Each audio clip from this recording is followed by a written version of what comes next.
Messieurs, dames, bonjour. Donc voilà, on m'a demandé d'intervenir. Bon, je ne sais pas pourquoi moi, mais bon, parce qu'apparemment je ne connais pas trop mal avec confiance et la RSE, a priori.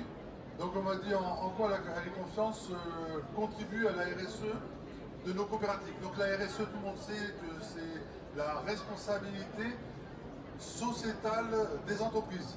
D'accord. Là, ça c'est l'anagramme. Alors, très rapidement, mon parcours avec confiance et RSE, donc qui je suis.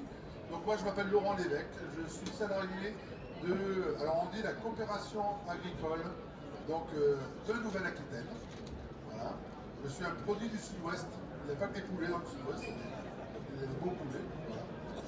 Je suis salarié du réseau de la coopération agricole depuis 1990-91, donc ça fait un certain nombre d'années. Voilà. J'ai contribué à rédiger le référentiel qui s'appelait Agri-Confiance avant, en 1992, hein, et à faire accompagner l'expérimentation des premiers certifiés. Les premiers certifiés, c'était l'Union des producteurs de Saint-Émilion. D'accord. Voilà. Plus de 50 coopératives accompagnées sur la démarche Agri-Confiance, donc jusqu'à la certification. Voilà. Mon métier de base, moi je suis une sorte de consultant à l'intérieur du réseau de Côte de France. Donc j'accompagne des démarches sur différents référentiels, ISO 9001 sur la qualité, ISO 14001 sur l'environnement, ISO 22000 sur la sécurité sanitaire des aliments, de l'ISO 50001 sur le management de la transition énergétique. Voilà, des IFS et BRC, ISO 50001 et bien sûr le référentiel qui nous réunit tous aujourd'hui, la norme NFV 01007, système de management de la qualité et de l'environnement des activités agricoles. De profit, hein.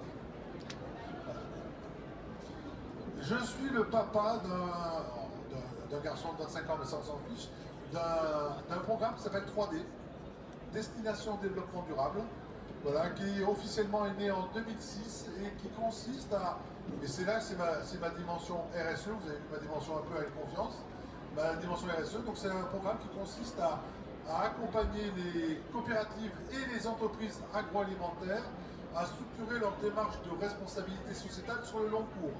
C'est le programme 3D qui veut dire Destination Développement Durable. C'est un vrai voyage, donc je suis le gentil organisateur de ce voyage.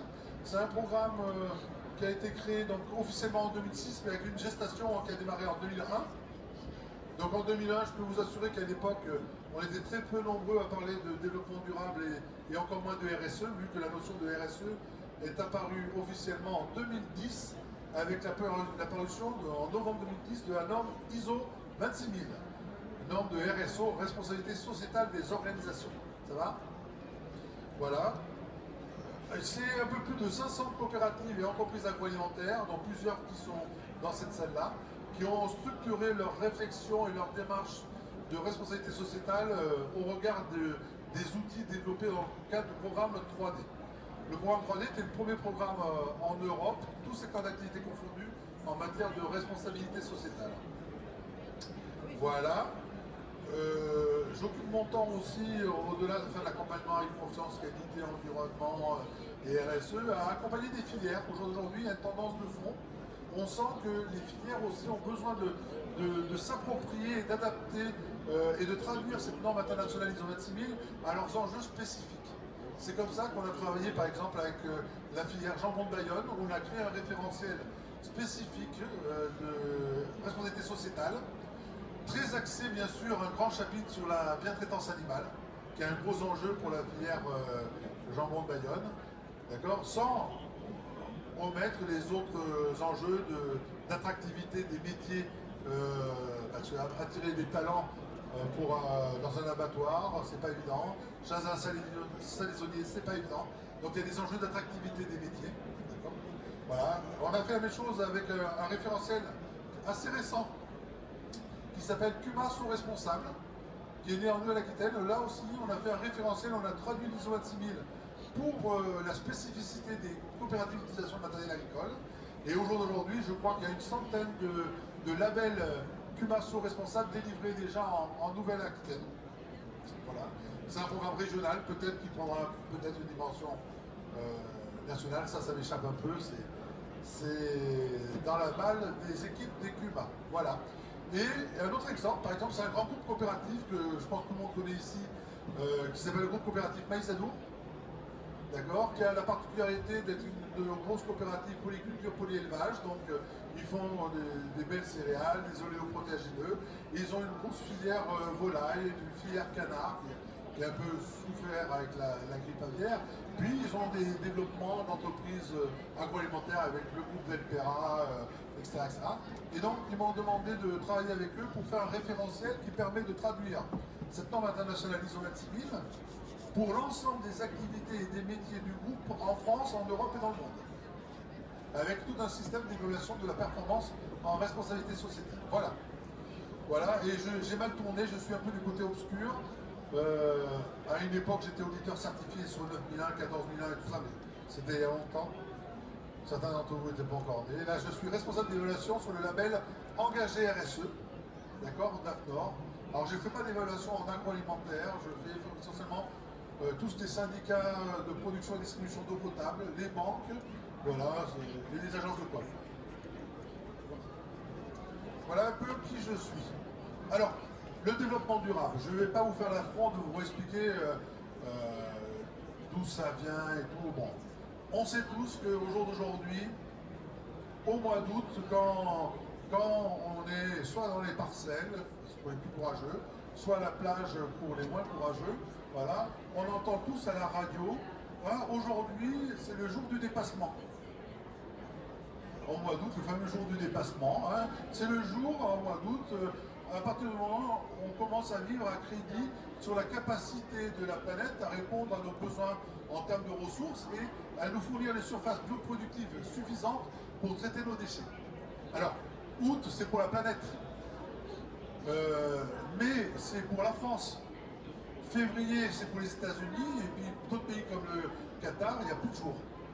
Eux, ils ont besoin de l'équivalent de 8 planètes. La France, 3 planètes. Bon, ramenez au prorata de Creusois, de Tanzaniens, de Français, de tout ce que vous voulez. Aujourd'hui, on a besoin de 1,9 planètes. D'accord?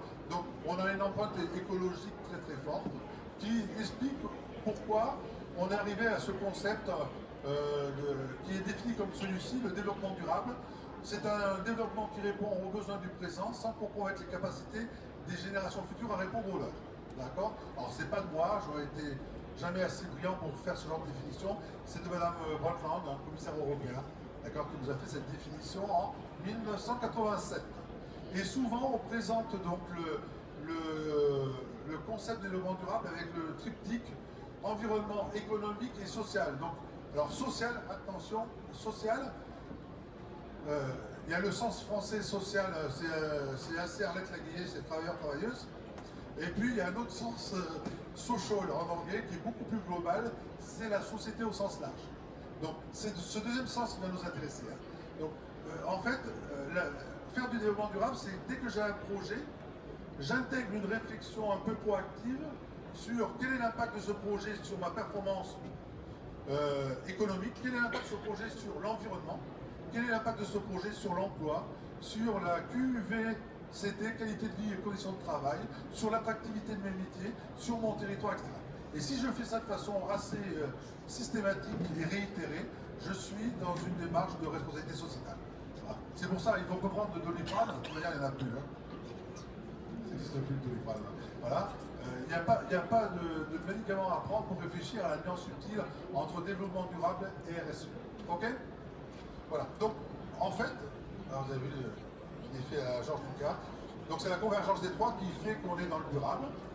Donc, l'enjeu au jour d'aujourd'hui pour nos coopératives, comme pour les entreprises, comme pour un pays, voilà, c'est de créer de la richesse en consommant moins d'environnement et en contribuant au progrès social. Ça se résume assez bien comme ça. Ça va, je suis assez clair jusque-là? Ok. Alors, la RSE, et puis je vais arriver à la mission, ne t'inquiète pas, mais il faut bien porter le décor, Marion. Voilà. Donc la RSE, c'est la responsabilité d'une organisation vis-à-vis des impacts de ses décisions et de ses activités sur la société au sens large et sur l'environnement, qui se traduit par un comportement transparent et éthique qui contribue au développement durable, y compris à la santé et au bien-être de la société, qui prend en compte les attentes des parties prenantes et qui respecte les lois et les normes internationales de comportement, etc. D'accord? Bon, la notion de partie prenante, c'est quand même une ouverture de chakra qui est assez importante. Il y a encore quelques années, une entreprise réfléchissait sa stratégie en fonction des parties prenantes de sa chaîne de valeur. Mes adhérents pour une coopérative, mes fournisseurs, mes salariés, mon marché direct, mes clients. Et un peu mon consommateur.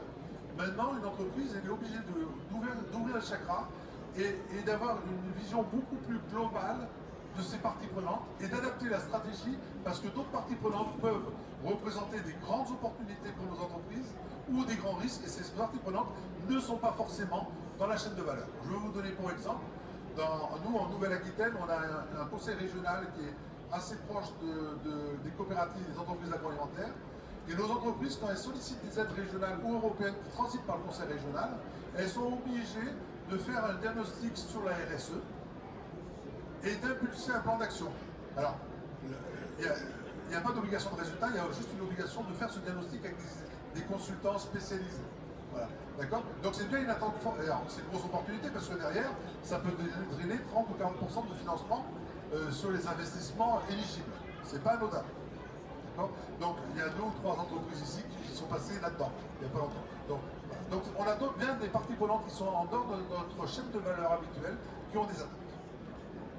Okay?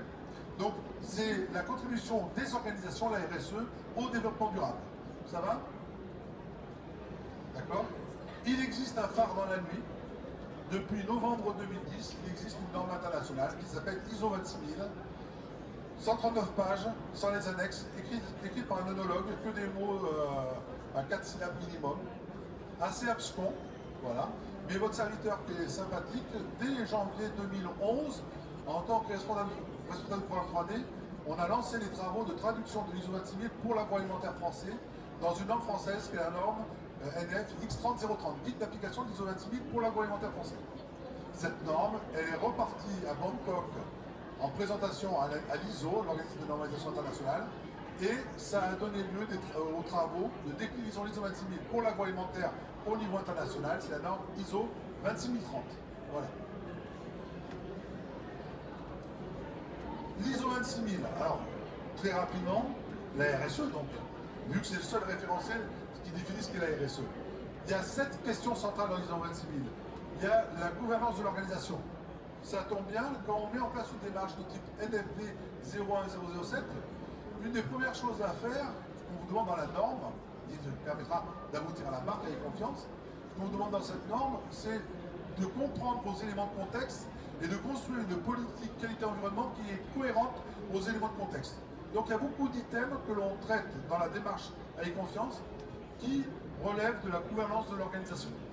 Sauf que là, on va un peu plus loin, on nous dit l'organisation doit avoir un vrai projet stratégique, structuré, le piloter, et doit mettre en place des indicateurs qui permettent de bien piloter ce projet et d'organiser comme il faut le reporting sur la réalisation de ce projet et sur les activités de la structure. Ça va? Voilà. On a une autre question centrale qui s'appelle relations et conditions de travail.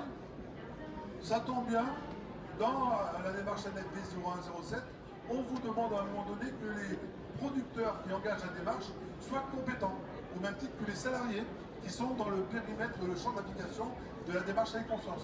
Donc la compétence, ça veut dire qu'à un moment donné, je l'ai décrite, j'ai décrit clairement quels étaient les prérequis en termes de connaissances, de savoir-faire ou de savoir-être que doit avoir un salarié ou un producteur pour pouvoir réaliser sereinement sa mission. Et c'est pour ça que dans la démarche avec confiance, le référentiel NFV 01007, on vous demande de construire un plan de formation et pour les producteurs et pour les salariés, de manière à maintenir à niveau leurs compétences. C'est une démarche d'amélioration continue avec confiance. Le cœur du réacteur, j'oserais dire, c'est pas RSE ça, c'est quand même la compétence des agriculteurs et des salariés. Parce que le métier d'agriculteur, il n'est pas si simple que ça. Il se complexifie de plus en plus. Et nos structures coopératives ont besoin d'accompagner le développement des compétences de nos producteurs et Harry Confiance est un très bon outil sur ce point-là. Il y a tout ce qui est lié aux conditions de travail. Alors, c'est vrai que dans Harry Confiance, on n'est pas certifié parce qu'on garantit des conditions de travail. Néanmoins, de plus en plus, les acheteurs, les clients ont une demande sur la prise en compte de la dimension sociale par l'agriculture et par les producteurs. Et c'est vrai que de plus en plus, dans les contrats et confiance, on structure des exigences autour de la réalisation du document unique, de la fourniture des équipements de protection individuelle et puis aussi la prise en compte des conditions administratives et contractuelles avec les saisonniers agricoles et les salariés agricoles. L'environnement. Dans l'ISO 26000, c'est dur de faire la RSE sans faire de l'environnement. L'environnement, c'est la prévention des pollutions, c'est la préservation des ressources, la préservation de la biodiversité, c'est tous ces systèmes-là. Mais ça tombe bien parce que la norme NFV 0107 est une norme de management de la qualité et de l'environnement. Quand on met en place la démarche AI Confiance avec les producteurs, on doit réaliser donc, une analyse environnementale. Alors, soit sur toutes les exploitations, soit sur, comme vous avez fait à CVP, une ferme témoin, voilà, soit sur un échantillon d'exploitation agricole, peu importe. Ce qui est important, c'est d'avoir un outil méthodologique très structuré qui permette de repérer les vrais enjeux environnementaux liés aux activités des producteurs. Les enjeux environnementaux d'un éleveur laitier ne sont pas les mêmes enjeux environnementaux qu'un producteur de céréales.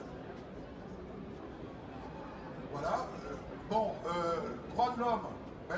Les droits de l'homme, c'est une question centrale qui est importante. Alors vous direz, on est des droits de l'homme, même pas peur. Nous, on respecte tous les droits de l'homme. Moi, j'ai une coopérative qui a fait une enquête sociétale dans le cadre de sa démarche RSE et AI Confiance, qui a posé des questions à plusieurs centaines de ses adhérents. Et une des questions, c'était quelle est votre mutuelle complémentaire santé? Retour d'information, dépouillement, 68% des producteurs n'avaient pas de mutuelle complémentaire. Le droit d'accès à la santé, c'est un des droits humains. Voilà. Donc cette coopérative, derrière ce constat-là, a organisé un achat groupé et a contractualisé avec 2 sociétés qui vendent des prestations de mutuelles pour permettre à ses adhérents d'avoir accès à une mutuelle à peu près digne de ce nom, économiquement parlant. Voilà. Tout ce qui est la loyauté des pratiques, ça tombe bien, on est dans le monde merveilleux de la coopération, donc là, on est de fait éthique, je reviendrai là-dessus tout à l'heure. Tout ce qui est lié, question relative aux consommateurs, c'est la traçabilité, la fourniture d'un produit sûr. Alors c'est toute la dimension qualité d'AI Confiance, on est en plein dedans, d'accord. Et communauté de développement local, c'est les interactions entre les activités d'une entreprise et son territoire. Donc ça, c'est le champ de la RSE. J'ai commencé à mettre des petits zooms par rapport à AI Confiance. Alors, pourquoi on a fait un référentiel spécifique pour les coopératives agricoles? Alors, je suis un des derniers témoins vivants presque de la genèse d'AI Confiance en 92. Hein, et pourquoi on en a fait un? Bon, alors, véritablement, parce qu'à l'époque, c'était le développement des normes ISO 9000. Et ISO 9000 disait, en gros, il y avait un processus qui s'appelait les achats. Et on te demandait d'évaluer ton fournisseur sur la base de critères définis, précis et mesurables. Et en fonction de cette évaluation, de prendre des décisions, maintien du référencement, des référencements, etc. Une coopérative, quand elle n'est pas contente d'un producteur, qu'est-ce qu'elle fait? Elle ne va pas le virer. On n'est pas comme un groupe privé comme Renault. Elle va mettre en place un dispositif au travers de son appui technique, de son conseil, de son soutien financier, administratif, tout ce qu'on veut. Elle va accompagner le producteur pour qu'il revienne dans des choses un peu plus normales, dirons-nous. D'accord? Et c'est pour ça que AI Confiance n'était pas, ISO 9000 n'était pas adapté. C'est pour ça qu'on a créé ce référentiel 07.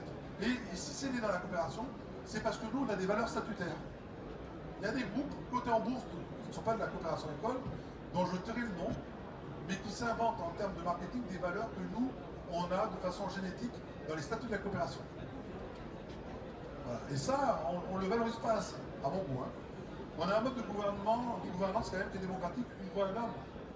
Je peux être un producteur avec des centaines et des centaines d'hectares ou un producteur avec 10 hectares. Le mec qui a 10 hectares, son vote a autant d'importance que celui qui a des centaines d'hectares. Donc, une voix un homme, ça c'est un modèle de gouvernance très démocratique. Le traitement équitable des adhérents. Ben ça, c'est la base même, contrôlée par nos commissaires en compte en plus. D'accord?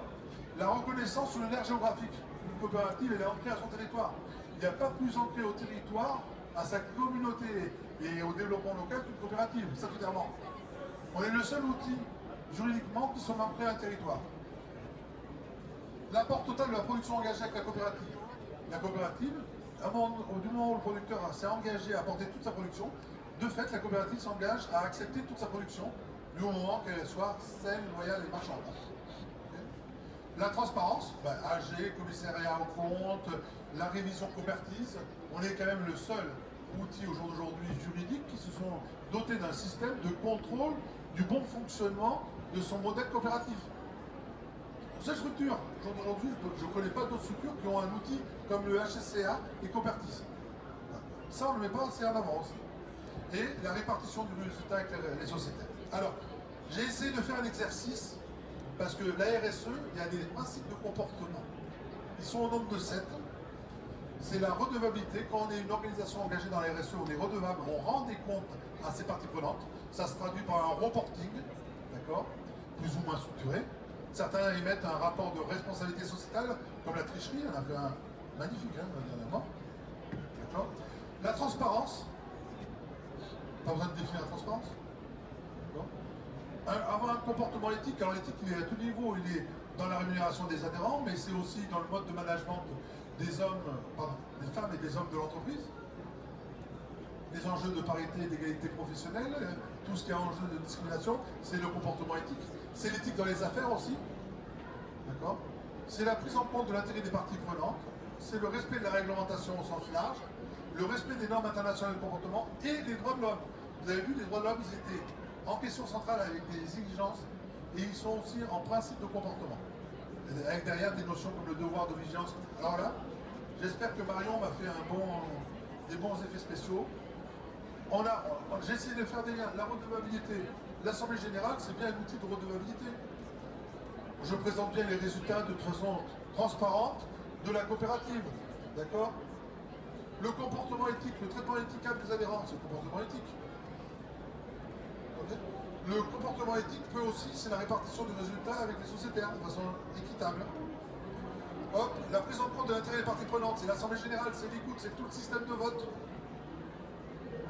D'accord. Le respect de la réglementation, c'est le boulot de Copertis de vérifier le bon fonctionnement de nos instances statutaires. C'est aussi le boulot du commissaire aux comptes de s'assurer de notre conformité réglementaire. D'accord. Les droits de l'homme, répartition du résultat, donc traitement équitable, et voilà. Donc voilà, donc j'ai essayé un exercice, il vaut ce qu'il vaut. Mais en fait, j'essaye de vous démontrer que la coopération école et les coopératives sont customisées et structurées pour faire de la RSE. D'autres structures juridiques sont obligées de s'inventer des valeurs que nous avons de façon statutaire dans notre génétique. Ça serait bien bête de se priver, quoi. On a tout ce qu'il faut pour faire de la RSE. Bon, ça est un peu osé, hein. C'est un modèle d'équilibre, la coopération, hein. C'est juste pour montrer que le tandem président-directeur, il est important. Il doit être fort, ce tandem. C'est ça qui fait que la coopérative fonctionne bien. Et souvent, on a beaucoup moins de salariés que d'adhérents. C'est en ça que c'est un modèle d'équilibre. Parfois, c'est inversé. Hein. Donc, il a fallu imaginer un référentiel à confiance qui était capable de prendre en compte la spécificité de la relation contractuelle entre un adhérent et sa coopérative. Parce que l'adhérent, il est apporteur de sa production. Donc là, on lui dit, tiens, t'as un cahier des charges, le client qui veut ton produit, tu vois, le contrat filière, d'accord. Il est client de service, mon KS, de la coopérative. Et oui, la coopérative, elle amène des services, des OAD, des outils d'aide à la décision, la fourniture d'intrants, de plans, de semences, le TAF. Ça m'a beaucoup plu, c'est le traitement à façon des semences familiales. On va faire un TAF avec vous, voilà, etc. Et il est aussi décideur. Et oui, monsieur l'adhérent, il va élire un conseil d'administration, il va élire l'élu parmi les élus, le président. Donc la force de la norme Marie Confiance, c'est ce fameux contrat d'engagement réciproque. Alors pour ceux qui connaissent les pratiques, c'est pas une découverte. Pour les autres, c'est quand même important.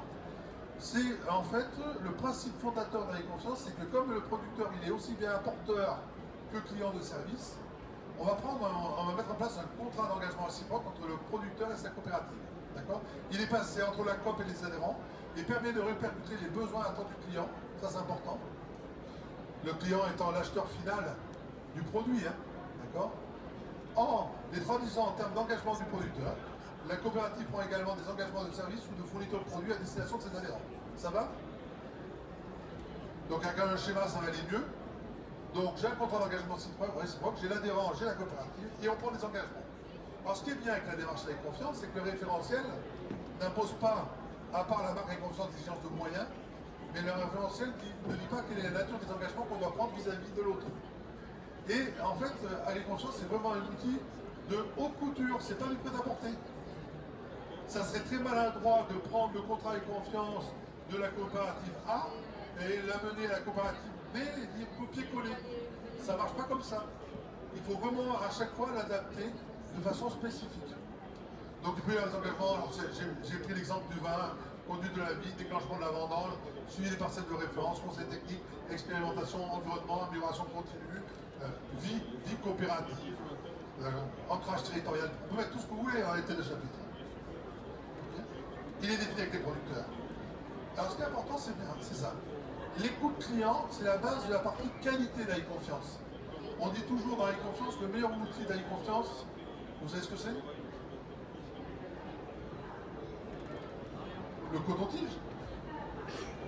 Ben oui, il faut avoir les oreilles bien débouchées pour savoir ce que veut le client. Et c'est en fonction de ce que veut le client, l'écoute client, la coopérative va répercuter l'exigence à l'adhérent. Ah, j'ai un client, il s'appelle, je ne sais pas, un fabricant de nouilles, peu importe, on va pas donner de nom ici, hein, d'accord. Il va dire à la coopérative, ouais, moi je veux pas de métaux lourds dans le blé que tu vas me livrer, je veux de la variété Lloyd, en blé dur, je ne sais pas si ça existe ça, d'accord, voilà, parce que c'est ce qui va le mieux dans mon process industriel, voilà. Pas de métaux lourds, la coopérative fait mouliner le cerveau du technicien. Pas de coopérative, ça veut dire pas d'épandage de boue de station ou de boue d'origine industrielle.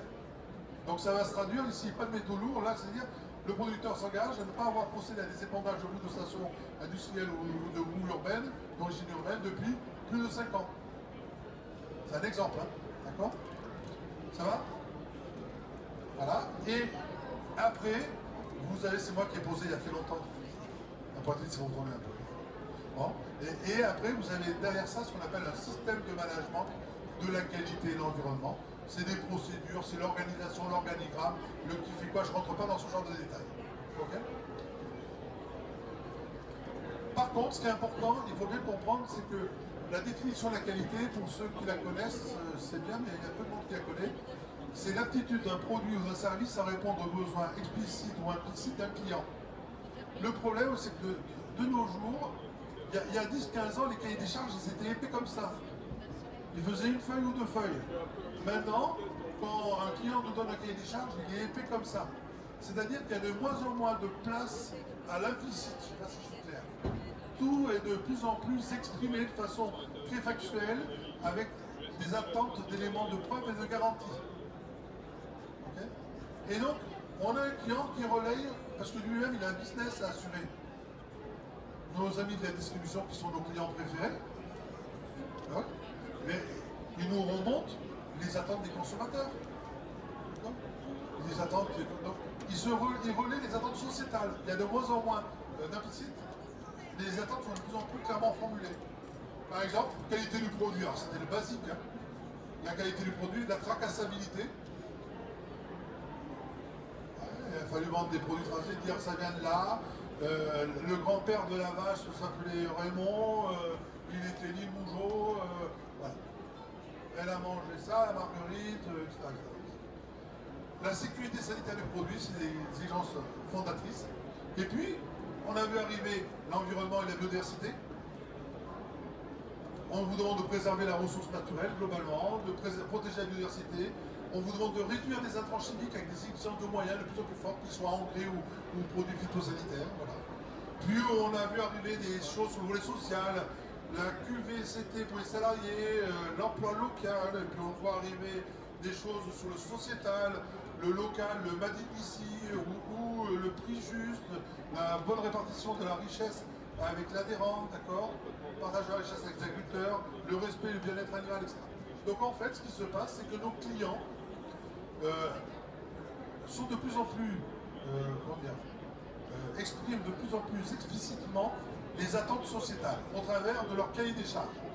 Et AI-Confiance est un outil d'agilité.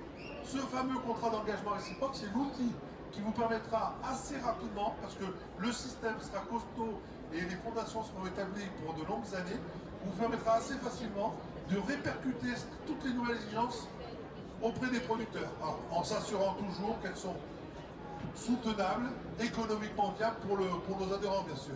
Hein, c'est important. C'est important parce qu'on est dans un monde qui va de plus en plus vite. L'entreprise, elle a le devoir d'être de plus en plus agile. La coopérative, la RSE d'une coopérative, c'est complexe parce que la RSE de la coopérative, c'est pas que la RSE de sa coopérative, c'est la RSE de sa coopérative et des pratiques de tous ses adhérents qui sont dans sa sphère d'influence. Donc on a des lieux, et franchement, au jour d'aujourd'hui, on a la chance d'avoir la coopérative d'Autriche qui est avec nous. Tout à l'heure, il y a Aqualand qui va venir. J'ai vu, je suis obligé de le dire, c'est mon président, le président des vignerons de Rosan qui était là. Tous ces noms que je viens de vous citer, c'est des gens qu'on met en avant depuis quelques années dans leur filière en matière de RSE. Aujourd'hui, en agroalimentaire, en céréales, je suis désolé, Benjamin, tu vas rougir, mais la coopérative qu'on cite en termes d'exemple, c'est la tricherie. Voilà, d'accord. Donc, voilà. Pour le vin, c'est beaucoup busé et rosant.